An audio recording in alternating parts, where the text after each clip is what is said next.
Today we're talking about the various aspects of a VA contingency and escrow holdbacks when you're using your VA home loan to purchase your dream property.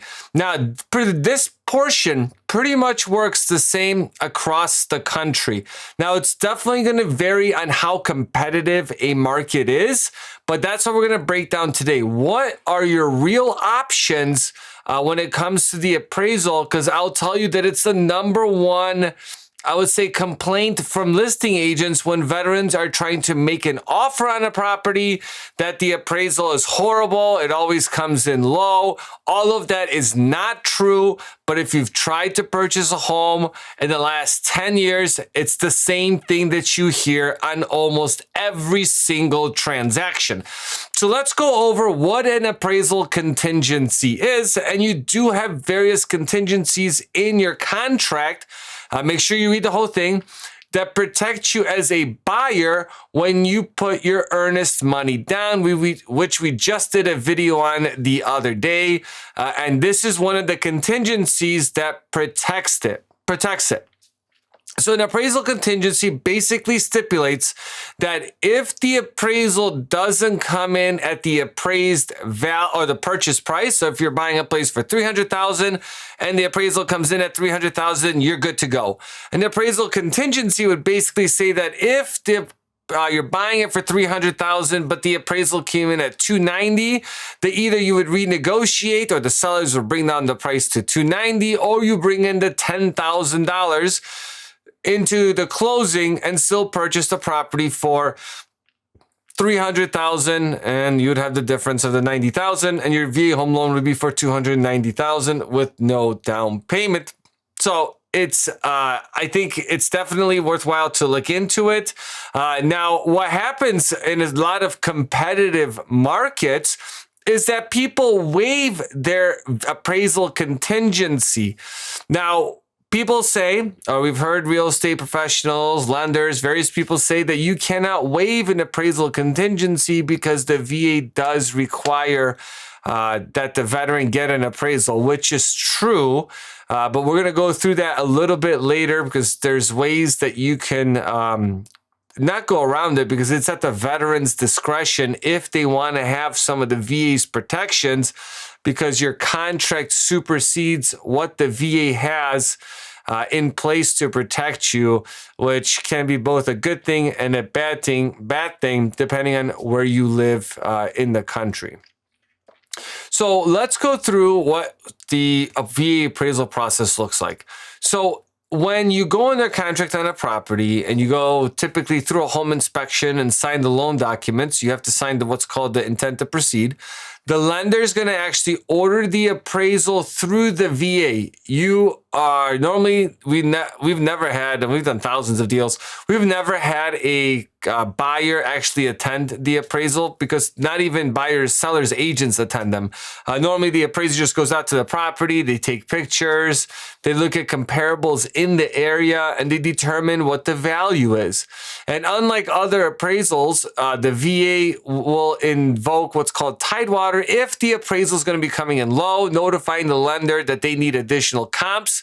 It does not mean that the appraisal is coming in low. It just gives the buyers and sellers agents the opportunity to provide comps to the appraiser, because they might not be familiar with the area, or there could be off-listing properties, or it could be even new construction face some of those issues. Majority of the time, it comes back okay, right?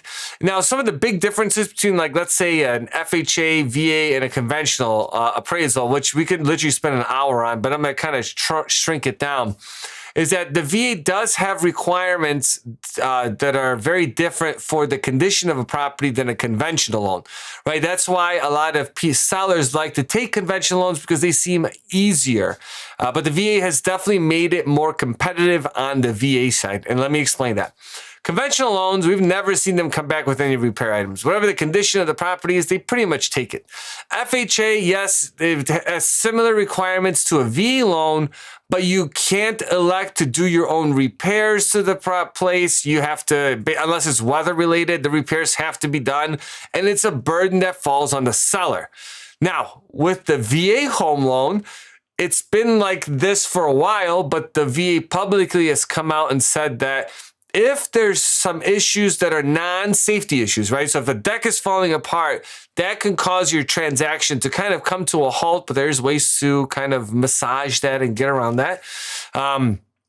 That the veteran can actually get, let's say, 2 estimates for work that needs to be completed. So let's say if it's peeling paint and something needs to be done with the garage, then they're going to hold back. Let's say the cost is $1,000 to do that, to hire someone.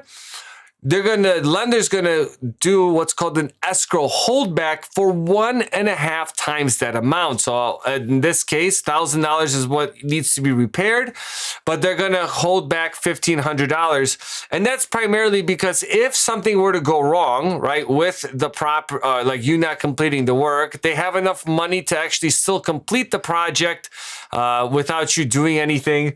And what happens is you typically have about 4 months in order to complete the repairs from the time that you close. Unless it's really weather related, then they can delay it a little bit, but just note that you are going to have to do that. What happens when you do the repairs, and just kind of time out on that, is that if you get a contractor's bid from someone, it doesn't mean you have to use that contractor. You can end up using whoever you want. You can even do the work yourself. And then you just call the lender, and the lender sends the appraiser back out there to be able to do the work. Another caveat to that is typically you don't ask for, lenders won't do more than $10,000 in escrow holdbacks, or sometimes $15,000. But note that many more mortgage companies do not accept it at all, right? They will not do escrow holdbacks. Folks we work with definitely do that. So if you guys have questions, please contact us in the description below. And don't forget to hit the like and subscribe button to get more content like this. The escrow holdback is something the lender does because a lot of title companies don't do it. We've run into that too many of times. That's why the lenders have decided to take that on. And that's something that the VA is okay with because they want veterans to be competitive in different markets. But the VA still encourages you to see if the sellers will pay for it. But as we know, doing this day in, day out, when you're trying to be in a very competitive market, it just doesn't work. Another big component to the VA loan, which is unique only to the VA home loan, is what's called the VA escape clause. Now, the lender will have you sign it and the seller sign it, or depending on your sales contract, they'll just do it right within the sales contract with an addendum saying, yes, you're using a VA home loan. Here's the VA mandatory clause, escape clause. And basically what that means is that it's already pre-filled language that if the contract comes in short and you're using your VA, if the appraisal comes in short and you're using your VA home loan, then you are able to walk away from the transaction and get your earnest money back. Now, something that's kind of debatable here is that some people think it's an awesome to have that, but that's why also a lot of people won't accept VA home loans because other contracts or conventional loans, they can just be like, well, just come up with a difference. And most people are happy to do that. Again, it really depends on your market, but in high competition markets, it actually ends up hurting you if the veteran wants to do that. This is the good news, is that if you actually, as a veteran, you can waive your appraisal contingency, but you still sign the VA mandatory clause, VA escape clause, this contract will supersede the VA mandatory clause that is signed because you agreed to it in a contract format, even though the VA gave you that protection. And so for a lot of veterans, it's awesome to waive that because then they can actually become homeowners in very competitive markets, along with doing the escrow holdbacks.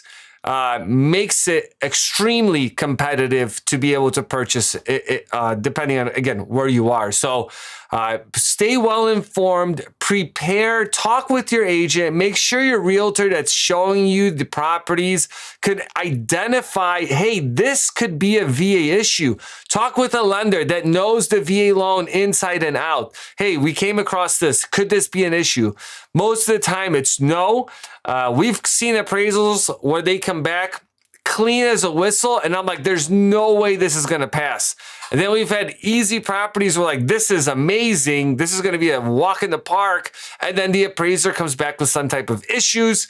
And it's just really the luck of the draw on depending on the appraiser. We can't pick them. You can't pick them. I think the VA just has a lottery system with them. So again, guys, hit the like and subscribe button. Hopefully you learned something today. Please share our contact and we'll talk to you soon.